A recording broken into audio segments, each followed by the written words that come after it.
Good afternoon, viewers. Welcome to our segment today with Rebecca McWilliams, who's running for political office here as a state rep in Concord. My name is John Lawrence. I've been a resident in Concord for over 10 years, and I'm just going to ask Rebecca a few questions and have a conversation to introduce you to this candidate. So Rebecca, tell us a little bit about yourself. Why are you now living in Concord? Thank you, John, very much. I'm super excited to be running for state rep, and the reason I moved to Concord is because my husband and I had an opportunity to take over an existing business. We purchased and began running the Lewis Farm in South Concord. So the role that I'm running for is state representative in Merrimack 27, which is Concord wards 1, 2, 3, 4, 6, and 7. It's about half of Concord. All right, very good. My understanding is that you have a particular interest in education as a topic. And can you explain your position, why it's important to you as a priority? Absolutely.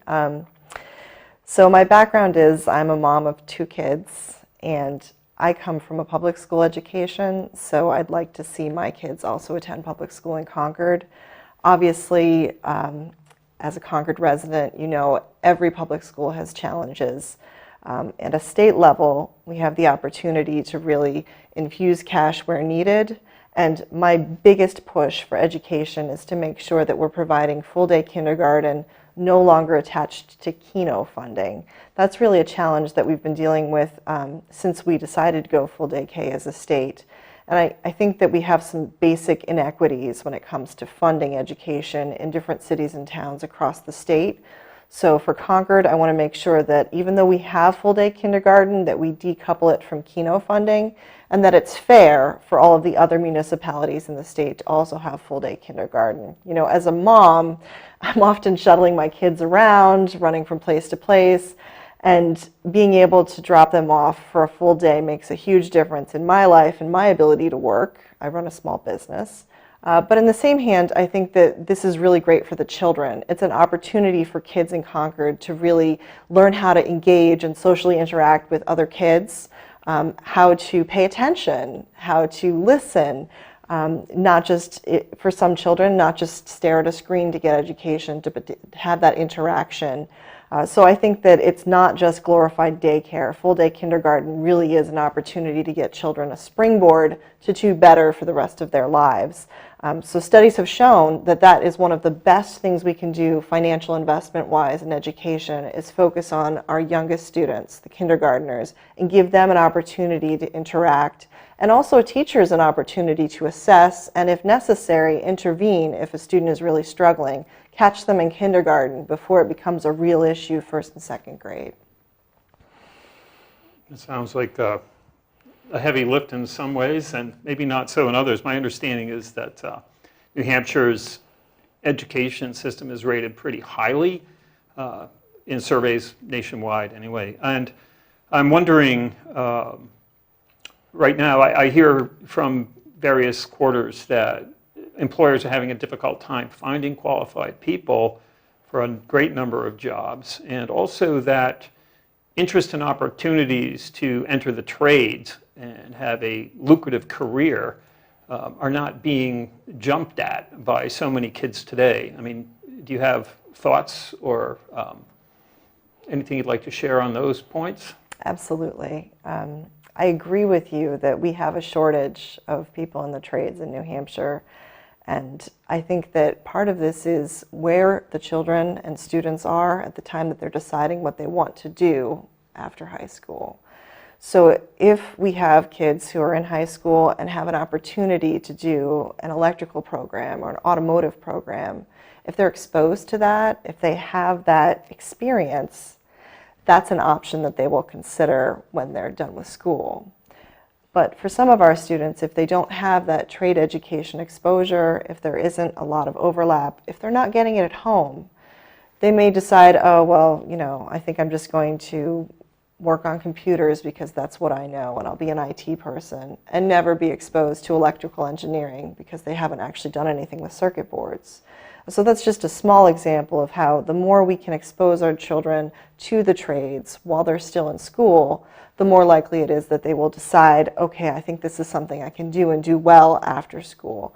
In the same hand, I think there really is an opportunity to bring more of our employers into the classroom, not just career days, but actually do a partnership program where we've got juniors and seniors who are really ready to do something and just biding their time to get out of school. Bring them to partner with employers and do sort of a trade-ready program so that they're really excited and interested in what they're doing in school and know that there's an opportunity after graduation to work. All right, that sounds good. Any closing thoughts you might have about areas untouched so far in the conversation, or Yes, absolutely. other things you'd like to see happening for the future of the state of New Hampshire? Well, we have a real problem right now in New Hampshire colleges. So for students who decide that they do want to move on to state school, if they want to do, say, an associate's, a bachelor's, they want to go to UNH, they're comparing the cost of tuition in-state with the cost of tuition in states around New Hampshire. And that's a challenge because, unfortunately, New Hampshire is the most expensive place to go to school. So we're losing these smart, talented kids who decide to go to school out of state, and then they don't come back after graduation. So we have a brain drain. We can fix that. We can adjust our tuition to be more in line with states surrounding us so that we don't lose these students. In addition, I'm really concerned about the poll tax that has been enacted on college students starting in 2019. We have students who are going to be forced to get an in-state driver's license and change their vehicle registration to New Hampshire in order to vote. If they don't do that after 30 days of voting in the 2019 election, they've just committed election fraud. So the stakes are really high, but forcing them to pay that money is technically a poll tax. So I would be shocked and amazed if this actually held up in court, even though we have had a recommendation from the state Supreme Court. This may go all the way to the US Supreme Court because it does have to do with disenfranchising young voters. And I think New Hampshire really needs to be more welcoming and more embracing and keeping our students rather than penalizing our students. If they come and stay here 9 months out of the year, they intend to stay indefinitely. If they're part of our community, they should be allowed to vote regardless of where their driver's license is actually located. So I really feel that that's important and something that I would work hard to repeal at the State House. Yeah, I would agree. It's a big deal. Plus, aside from whatever constitutional implications there might be about the poll tax, your typical college student has got to hit the ground running in September, and they don't have a lot of time with that course load to run around and perform errands of this nature. But I don't know, we'll see the outcome of that one. So yeah, my hope is we can repeal before it goes into effect, but it may turn into a large lawsuit. We'll see. And that could take more time. So, well, that's time for us. For the moment, this is Rebecca McWilliams sitting here with me today discussing her run for state rep here in Concord.